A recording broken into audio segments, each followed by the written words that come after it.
नमस्कार मैत्रिणींनो, रंजना किचनमध्ये तुमचं अगदी मनापासून स्वागत आहे। आज आपल्याला डाळी आणि शेंगदाणे यापासून रेसिपी बनवायची आहे आणि काय करायचं आहे व्हिडिओ संपूर्ण पहा। नक्कीच भन्नाट रेसिपी होणार आहे। बघताच क्षणी तुम्ही करायला घ्याल अशी रेसिपी आहे।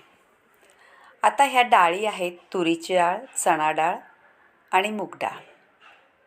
त्याच्यामुळे चण्याची डाळ जास्त आहे आणि बाकीची मूग डाळ आणि तूर डाळ थोडीशी आहे। ते सगळं मिळून एक वाटीभर मोठी आहे।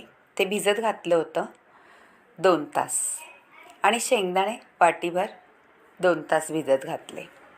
आता आपण एक कुकर घेतलेला आहे, त्याच्यामध्ये घालून घ्यायचं आहे शेंगदाण्याच्या पाण्यासकट आणि मीठ चवीनुसार घालायचं आहे। थोडे अर्धा चमचा हळद घालून घ्यायची आहे। जास्त घालायची नाही, थोडीशीच घालायची आहे, अर्धा चमचाभर। आता आपल्याला त्याच्यात ओतायचं आहे ग्लासभर पाणी आणि सगळं व्यवस्थित हलवायचं आहे। ते मीठ आणि हळद आणि बाजूला ठेवून द्यायचं आहे। आता काय करायचं आहे, ही आहे आंबाड्याची भाजी। आंबाड्याची भाजी चवीला आंबट असते आणि आपल्या शरीरासाठी खूप फायदेशीर असते।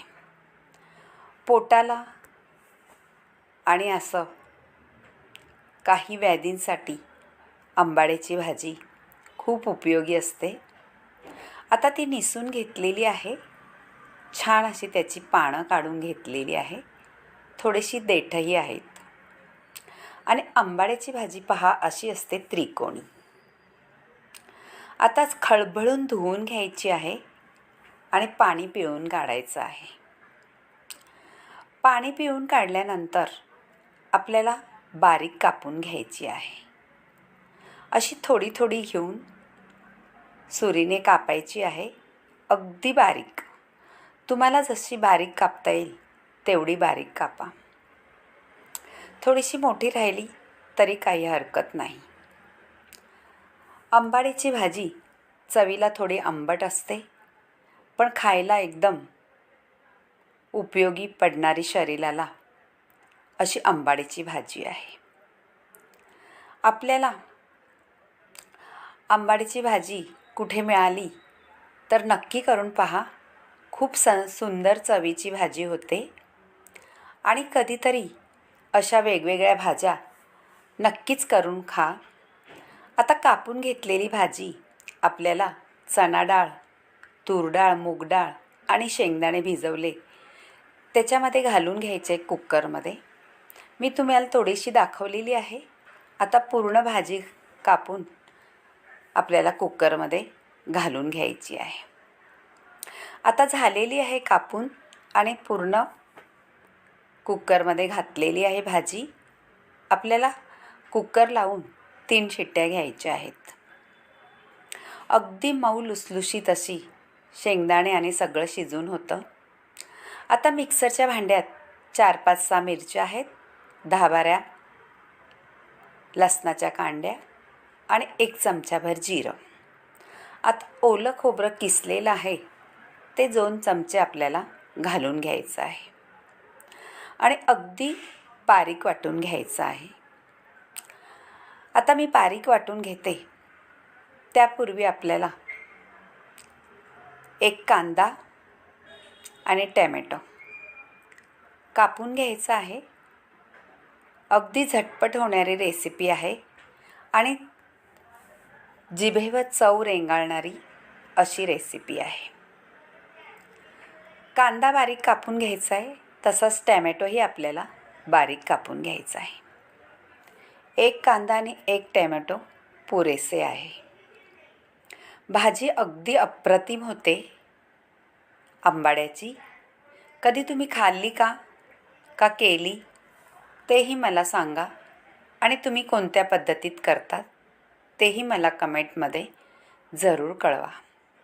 आता एक भांडं ठेवलेलं आहे, त्याच्यात तेल घालून घेतलं आहे आणि आपला कांदा कापून घेतलेला तो घालून घ्यायचा आहे. छान परतून घ्यायचा आहे लाल होस तोपर्यंत जरासा, म्हणजे पिंक. आणि टॅमॅटोही घालायचा आहे परतायला. टॅमॅटो परतून झाला का आपल्याला त्याच्यामध्ये घालायचं आहे आपण वाटण केलेलं होतं मिरची, जिरं आणि लसणाच्या कांड्या. अगदी बारीक वाटून घेतलेलं आहे आणि छान परतून घ्यायचं आहे कांदा आणि टॅमॅटोमध्ये. आता व्यवस्थित परतल्यानंतर त्याच्यामध्ये घालायचं आहे पहा थोडंसं आपल्याला चवीनुसार मीठ. आपण आपल्या कुकरमध्ये सुद्धा मीठ घातलेलं आहे, त्याप्रमाणे तुम्ही मीठ घाला चवीनुसार. अंदाजाने घाला. फक्त आपल्या मिरची लसूण हे आहे त्याप्रमाणे घालायचं आहे. जसं तुम्हाला तिखट आवडतं त्याप्रमाणे सुद्धा मिरच्या घालू शकता, पण 4-5 मिरच्या पुरेशा आहेत. आता परतून झालेली आपली कांदा टॅमॅटोची ग्रेव्ही अशी. आता कुकर खोलू आणि थोडीशी आपली भाजी घोटून घ्यायची आहे, म्हणजे त्याला छान थिकनेसपणा येतो. भाजी एवढी अप्रतिम आहे, हिरवीगार, आणि पावसाळ्यात छान भाज्या मिळतात. त्यातलीच एक रानभाजी आहे ती आंबाड्याची. आंबाड्याची भाजी खायला अप्रतिम तर लागतेच, पण आपल्या शरीरामध्ये काही व्याधी असतात, म्हणजे पोट साफ होत नसेल तर नक्की करून पहा. त्यावर अगदी भन्नाट रेसिपी आहे. आता आपण कुकरमध्ये शिजवलेली भाजी आणि शेंगदाणे आणि डाळी त्या घालून घ्यायच्या आहेत आणि हलवून सगळा मसाला एकत्र करून एक उकळी घ्यायची आहे छान. आणि मैत्रिणींनो, उकळी खळखळून आली पाहिजे, म्हणजे आपले सगळे मसाले डाळी छान एकत्र होऊन चवीला अफलातून भाजी लागते. थोडंसं कुकरमध्ये आता राहिलं होतं, त्याच्यात थोडं पाणी घालून ते सुद्धा मी घालून घेतलेलं आहे. आता उकळी घेऊ आपल्या भाजीला. पहा मैत्रिणी, तुम्हाला अशी जर भाजी आवडत असली तर नक्की करून पहा आणि रंजना किचनला लाईक करा, शेअर करा आणि कमेंट करायला विसरू नका. आता आपल्याला भाजी आंबाड्याची आंबट असते म्हणून थोडा गुळही घालून घ्यायचा आहे, म्हणजे आंबट गोड भाजी इतकी चवीला अप्रतिम लागते का नक्कीच तुमच्या जिभेवर चव रेंगाळत राहील दिवसभर. इतकी भन्नाट रेसिपी होते. तुम्ही ही भाजी कशाबरोबरही खाऊ शकता. भाकरीबरोबर खा, चपातीबरोबर खा किंवा भातासोबतसुद्धा ही भाजी तेवढीच अप्रतिम लागते. आता आपल्या भाजीला छान उकळी आलेली आहे आणि भाजी रेडी झालेली आहे. आता आपल्याला त्याला फोडणी द्यायचे वरून.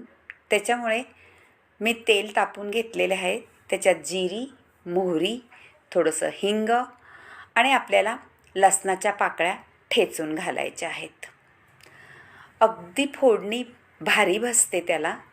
आणि थोडंसं आपल्याला लाल तिखटही वरून घालायचं आहे, म्हणजे भाजी दिसायलाही सुंदर दिसते आणि खायलाही अप्रतिम लागते. आता आपली फोडणी मस्त बसलेली आहे चवीला. तुम्ही नक्कीच करून पहा. आवडली तर कमेंट करा. तुमच्या मैत्रिणीसोबतसुद्धा ही भाजी शेअर करा. त्यांनाही आवडले तर कमेंट करायला सांगा आणि सबस्क्राईबही करायला सांगा. बाजूला बेल बटन आहे, ते नक्की दाबा. व्हिडिओ इथपर्यंत पाहिल्याबद्दल धन्यवाद. आणि असेच तुम्ही मला प्रतिसाद देत गेलात तर नवनवीन भाज्या किंवा आणखीन काही पदार्थ करायला खूप मजा येते. झालेली आहे भाजी, करून पहा आता मी सांगणार आहे स्वास्थ्यम आयुर्वेदिक सेंटर. हे आहे विरार वेस्ट स्टेशनजवळ. नक्की भेट द्या. तुमच्या आजारावरती निवारण समाधान नक्कीच होईल.